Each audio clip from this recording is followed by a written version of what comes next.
जय श्री हरि। श्रीमद्भागवत महापुराणम पंचमः स्कंधः अथ द्वादशोऽध्यायः।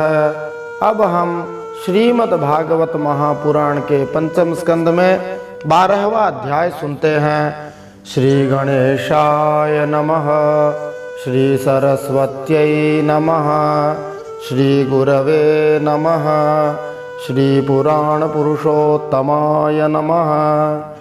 पिछले पंचम स्कंद के 11वें अध्याय में राजा रहुगण को भरत जी का उपदेश सुनाते हुए हमने सुना, जो लोग ऊपर ऊपर की तर्क वितर्क युक्त बातें कहते रहते हैं वे श्रेष्ठ ज्ञानी नहीं होते। श्रेष्ठ ज्ञानी वे होते हैं जो अविचार के द्वारा सिद्ध स्वामी सेवक आदि व्यवहार को तत्व विचार के समय सत्य रूप से स्वीकार नहीं करते। जैसे लौकिक व्यवहार सत्य नहीं है, वैसे ही वैदिक व्यवहार भी सत्य नहीं है, क्योंकि वेद वाक्य भी ज्यादातर गृहस्थ लोगों के लिए यज्ञ विधि के विस्तार में ही व्यस्त है। राग द्वेष आदि दोषों से रहित विशुद्ध तत्व ज्ञान की पूरी अभिव्यक्ति प्रायः वेदों में भी नहीं हुई है। जिसे गृहस्थोचित यज्ञ आदि कर्मों से प्राप्त होने वाला स्वर्ग आदि सुख सपने की तरह त्यागने योग्य नहीं लगता, उसे तत्व ज्ञान कराने में साक्षात वेदवाणी भी समर्थ नहीं है। विद्वान लोग मन को ही संसार और मोक्ष पद का कारण इसलिए मानते हैं कि मन विषयों में आसक्त हो जाए तो संसार संकट में डाल देता है, और वही मन यदि विषयहीन हो जाए तो शांतिमय मोक्ष पद प्राप्त करा देता है। जैसे घी से भीगी हुई बत्ती को खाने वाले दीपक से तो धुएं वाली शिखा निकलती रहती है, लेकिन जब घी समाप्त हो जाता है तब वह अग्नि अपने कारण अग्नि तत्व में लीन हो जाती है। वैसे ही विषय और कर्मों से आसक्त हुआ मन तरह तरह की वृत्तियों का आश्रय लिए रहता है, और इनसे मुक्त होने पर वह अपने तत्व में लीन हो जाता है। तो यह मायामय मन संसार चक्र में बड़ा ही चलने वाला है। जब तक यह मन रहता है तभी तक जागृत और स्वप्न अवस्था का व्यवहार प्रकाशित होकर जीव का दृश्य बनता है। इसलिए विद्वान लोग मन को ही इस त्रिगुणमय सत्वरजतम इन तीनों गुणों से युक्त अधम संसार का और गुणातीत परमोत्कृष्ट मोक्ष पद का भी कारण बताते हैं। 5 कर्मेंद्रिय, 5 ज्ञानेंद्रिय और 1 अहंकार, ये 11 मन की वृत्तियां हैं, तथा 5 प्रकार के कर्म, 5 तन्मात्र और 1 शरीर, ये 11 उनके आधारभूत विषय कहे गए हैं। गंध नाक से ली जाती है, रूप आंख से देखा जाता है, स्पर्श त्वचा से अनुभव किया जाता है, रस जीभ से अनुभव किया जाता है, शब्द कानों से ग्रहण किया जाता है। ये 5 ज्ञानेंद्रियों के विषय हैं। और गुदा से मलत्याग, लिंग से संभोग, पैरों से गमन और मुख से वाणी तथा हाथों से लेना देना आदि व्यापार, ये 5 कर्मेंद्रियों के विषय हैं। तथा शरीर को यह मेरा है ऐसा जो स्वीकार करने वाला है वह अहंकार का विषय है, और इसी अहंकार को मन की 12वीं वृत्ति कहा जाता है, और उसके आश्रय शरीर को 12वां विषय कहते हैं। भगवान वासुदेव को क्षेत्रज्ञ, परमात्मा, सर्वव्यापक, जगत का आदि कारण, परिपूर्ण, अपरोक्ष, स्वयं प्रकाश, अजन्मा, ब्रह्मा आदि का भी नियंता और अपने अधीन रहने वाली माया के द्वारा सबके अंतःकरणों में रहकर जीवों को प्रेरित करने वाला समस्त भूतों का आश्रय कहा गया है। गोस्वामी तुलसीदास जी ने श्री रामचरितमानस के सुंदर कांड के 38वें दोहे की छुपाई में बड़ा सुंदर भगवान के स्वरूप का वर्णन किया। तात राम नहीं नर भूपाला, भुवनेश्वर कालहु कर काला, ब्रह्म अनामय अज भगवंता, व्यापक अजित अनादि अनंता, गोद्विज धेनु देव हितकारी, कृपा सिंधु मानुष तनुधारी, जन रंजन भंजन खल भ्राता, वेद धर्म रक्षक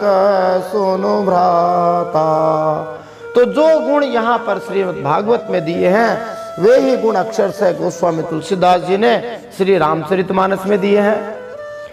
जब तक मनुष्य ज्ञान के उदय के द्वारा इस माया का तिरस्कार करके सब प्रकार की आसक्ति छोड़कर तथा काम क्रोध आदि 6 शत्रुओं को जीतकर आत्म तत्व को नहीं जान लेता, तब तक वह इस संसार में दुख पाते हुए ऐसे ही भटकता रहता है।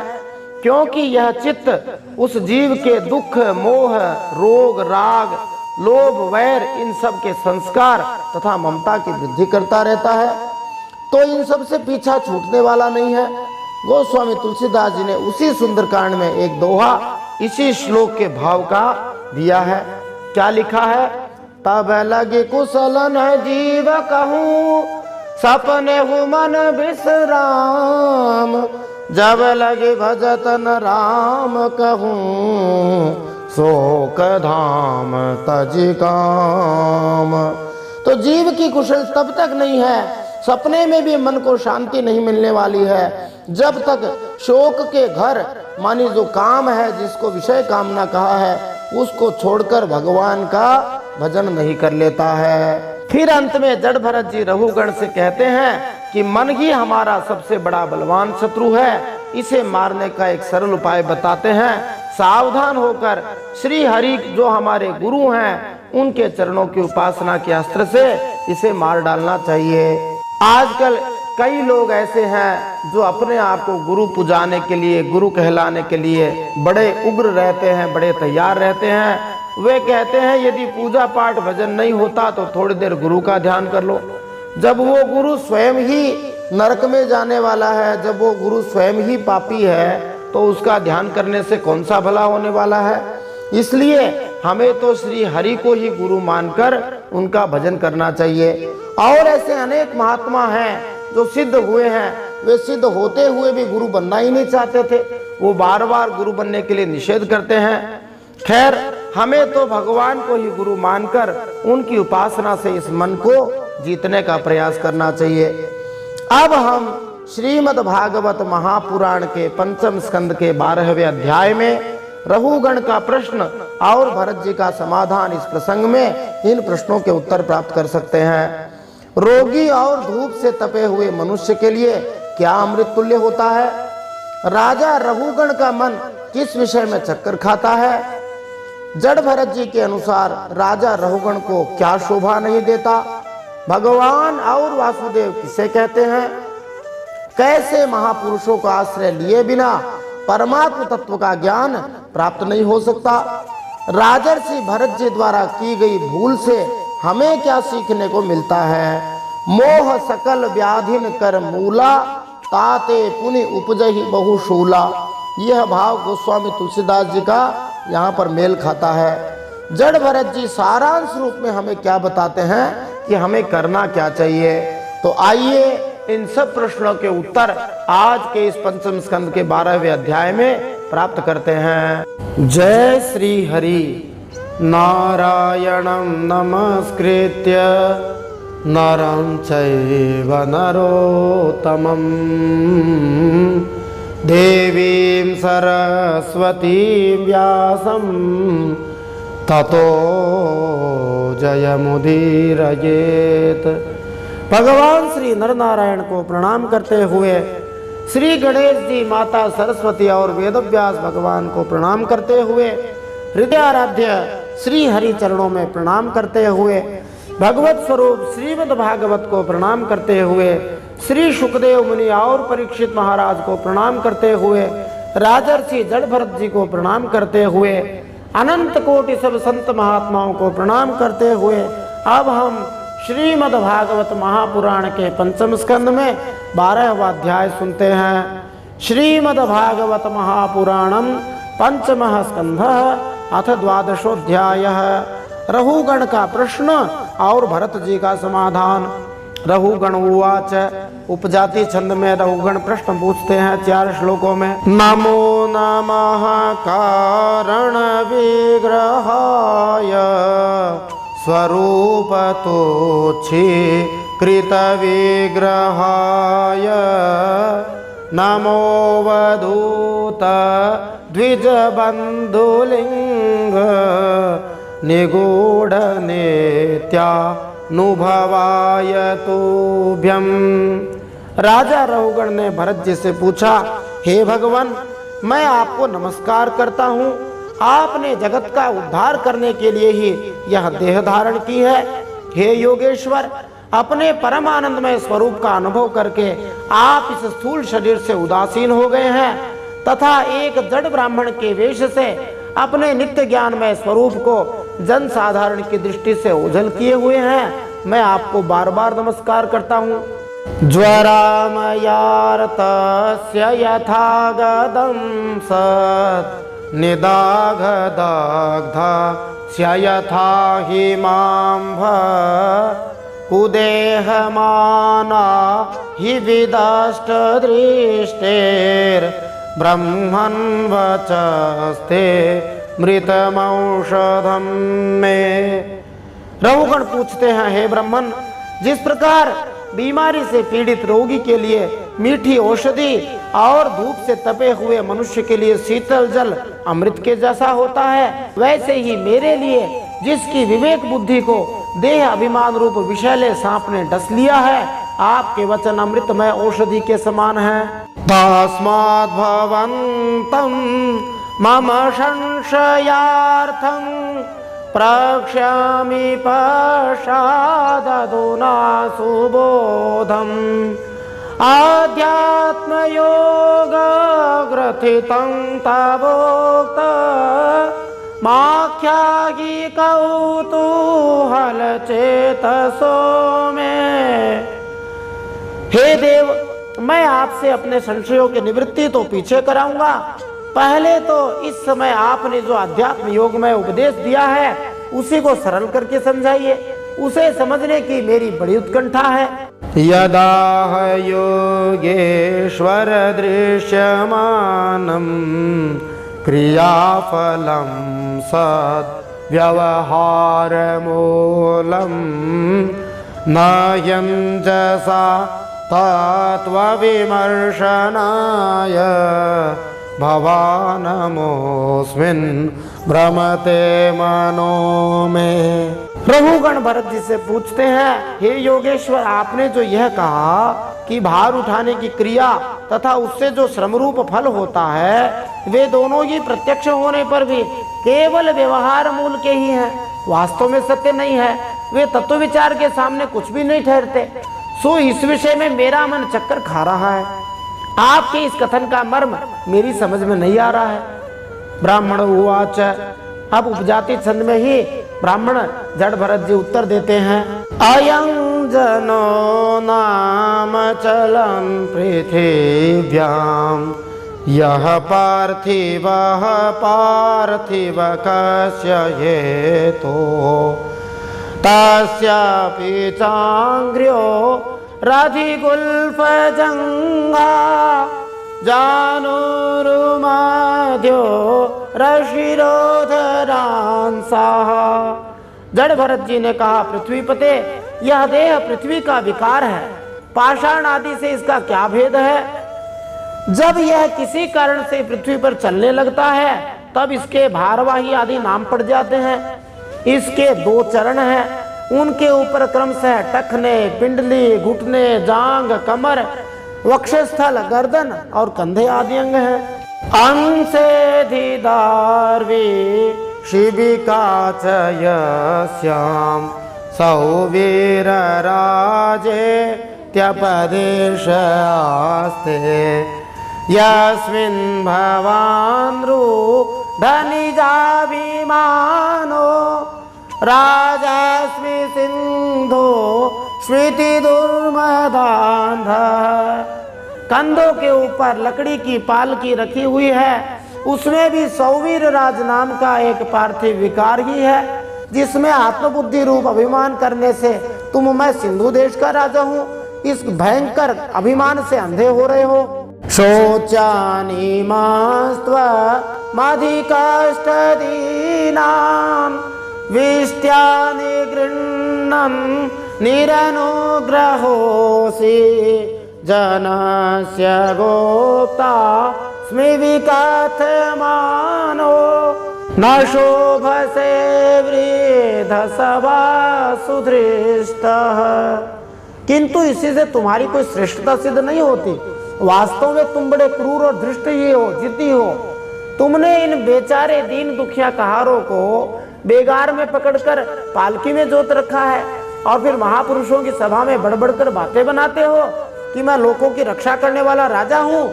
यह तुम्हें शोभा नहीं देता। यदाक्षितावेव चराचरस्य विदामनिष्ठां प्रभवं च नित्यं तन्नामतोऽन्यद् व्यवहारमूलं निरूप्यतां सत्क्रिययानुमेयम्। हम देखते हैं संपूर्ण चराचर भूत सर्वदा पृथ्वी से ही उत्पन्न होते हैं, पृथ्वी में ही लीन हो जाते हैं। इसलिए उनके क्रियाभेद के कारण जो अलग अलग नाम पड़ गए हैं, बताओ तो उनके सिवा व्यवहार का और क्या मूल है जी। एवं निरोक्तम क्षितिशाब्दवृत्त मसन्निधानात् परमाणवो ये अविद्यया मनसा कल्पितास्ते येषां समूहे न कृतो विशेषः।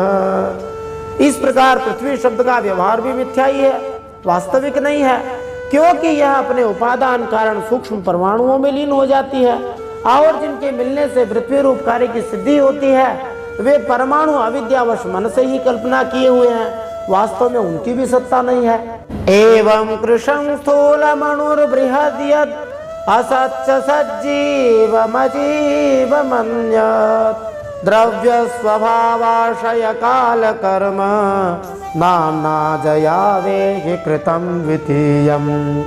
इसी तरह और भी जो पतला मोटा छोटा बड़ा कार्य कारण चेतन अचेतन आदि गुणों से युक्त द्वैत प्रपंच है, उसे भी द्रव्य स्वभाव आशय काल और कर्म आदि नामों वाली भगवान की माया का ही कार्य समझो। ज्ञानं विशुद्धं परमार्थमेक मनंतरं त्वबहिर्ब्रह्म सत्यं प्रत्यक् प्रशांतं भगवच्छब्द संज्ञं यद वासुदेवं कवयो वदन्ति। विशुद्ध परमार्थ रूप अद्वितीय तथा भीतर बाहर के भेद से रहित परिपूर्ण ज्ञान ही सत्य वस्तु है। वह सर्वांतरवर्ती और पूरी तरह निर्विकार है, उसी का नाम भगवान है, उसी को विद्वान लोग वासुदेव कहते हैं। और यह प्राप्त कैसे होता है, बड़ा ही विशेष श्लोक है, बड़ा ही विशेष भाव बताते हैं। रहु गणयिता तपसा न याति न चेज्यया निर्वपणात् गृहाद् वा न छन्दसा नैव जलाग्निसूर्यैर्विना महत्वा दरजोभिषेकम्। हे रहुगण, महापुरुषों के चरणों की धूल से अपने को नहलाए बिना केवल तपस्या यज्ञ आदि वैदिक कर्म अन्न आदि का दान अतिथि सेवा दीन सेवा आदि गृहस्थोचित धर्मानुष्ठान वेदों का अध्ययन अथवा जल अग्नि या सूर्य की उपासना आदि किसी भी साधन से यह परमात्मा ज्ञान प्राप्त नहीं हो सकता। जब तक महापुरुषों का आश्रय नहीं लिया जाए तब तक परमात्मा की प्राप्ति नहीं हो सकती। और महापुरुष कौन है, इसके बारे में जड़ भरत जी पिछले जन्म में जो राजर्षि भरत थे उनके पिताजी भगवान श्री हरि के अंशावतार ऋषभदेव जी बताते हैं कि महापुरुष वे हैं जिनके अंदर 5 लक्षण होते हैं, जो समान चित्त वाले प्रशांत होते हैं, क्रोध रहित होते हैं, सबका हित करने वाले होते हैं और सबका काम सिद्ध करने वाले होते हैं, वे महापुरुष कहलाते हैं। ऐसे महापुरुषों का आश्रय लेने से ही परमात्म तत्व की प्राप्ति हो सकती है। यत्रोत्तम श्लोक गुणानुवाद प्रस्तूयते ग्राम्य कथा विघात निषेव्यमाणो नुदिनं मोक्षोर्मतिं सतीं यच्छति वासुदेवे। इसका कारण क्या है कि महापुरुषों के समाज में सदा ही पवित्र कीर्ति श्री हरि के गुणों की चर्चा होती रहती है, जिससे विषय वार्ता तो पास ही पटकने नहीं पाते। और जब भगवत कथा का नित्य प्रति सेवन किया जाता है, भगवान की कथाएं रोज जब सुनी जाती हैं, तब वह मोक्ष की आकांक्षा रखने वाला मनुष्य जो है उसकी शुद्ध बुद्धि को भगवान वासुदेव में लगा ही देती है। तो महापुरुषों के पास रहने का यही कारण है। जो अपने आप को महापुरुष कहते हैं, यदि उनकी सभा में सदा ही श्री हरि का गुणगान होता है तभी वे महापुरुष हैं, नहीं तो वे महापुरुष कहलाने लायक नहीं होते हैं। अहम पुरा भरतो नाम राजा विमुक्त दृष्ट श्रुत संग बंध आराधनम भगवत इह मानो मृगो भवं मृग संघातर्थ। अब भरत जी अपने पूर्व जन्म के बारे में बताते हैं कि सुनो, मैं पिछले जन्म में भरत नाम का राजा था। ऐहिक और पारलौकिक दोनों प्रकार के विषयों से विरक्त होकर भगवान की आराधना में ही लगा रहता था, तो भी एक हिरण में आसक्ति हो जाने से मुझे परमार्थ से भ्रष्ट होकर अगले जन्म में हिरण ही बनना पड़ा। सामां स्मृतिर्मृग देहे वीर कृष्णार्चन प्रभवानो जहाति अथो अहम जन संगाद संगो विशंकमानो विवृतश्चरामि। किंतु भगवान श्री कृष्ण की आराधना के प्रभाव से उस मृग योनि में भी मेरी पूर्व जन्म की स्मृति लुप्त नहीं हुई। इसी से अब मैं जन संसर्ग से डरकर सर्वदा असंग भाव से गुप्त रूप से ही घूमता हूँ।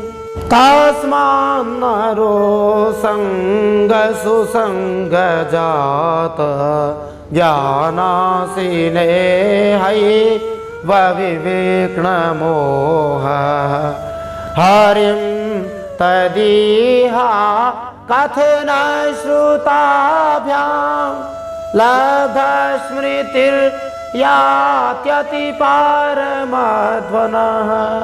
अब राजा रहुगण हमारी तरह जड़ बुद्धि ही है। वे भरत जी से पूछते, महाराज इतना आपने बताया, अब इसका सार बता दीजिए, क्या करना चाहिए।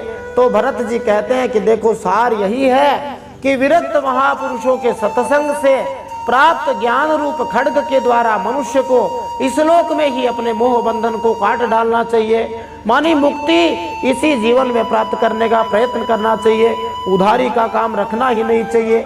स्वामी रामसुखदास जी महाराज से किसी ने पूछा था कि क्या किसी तीर्थ स्थान में यदि किसी की मृत्यु हो जाए तो उसको मुक्ति मिल सकती है। तो स्वामी जी ने कहा, मुक्ति तो मिल सकती है, लेकिन अपने उधारी का काम करना ही नहीं है। हमें क्या पता कि हमारी मृत्यु तीर्थ में ही होगी, इसलिए नगद का काम ही करना है।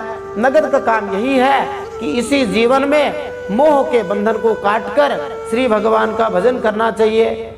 फिर श्री हरि की लीलाओं के कथन और श्रवण से भगवत स्मृति बनी रहने के कारण वह सुगमता से ही संसार मार्ग को पार करके भगवान को प्राप्त कर सकता है। तो भगवान की कथा कहने और सुनने से भगवान में प्रेम हो जाता है और संसार सागर से सहज में ही पार हो जाता है। इति श्रीमद्भागवते महापुराणे पारमहंस्यां संहितायां पंचम स्कंधे ब्राह्मण रघुगण संवादे द्वादशोऽध्यायः। श्रीमन्नारायणार्पणमस्तु। इस प्रकार श्रीमद्भागवत महापुराण परमहंसों की संहिता पंचम स्कंद ब्राह्मण रघुगण संवाद में 12वां अध्याय भगवान श्रीमन्नारायण के चरणों में समर्पित हो।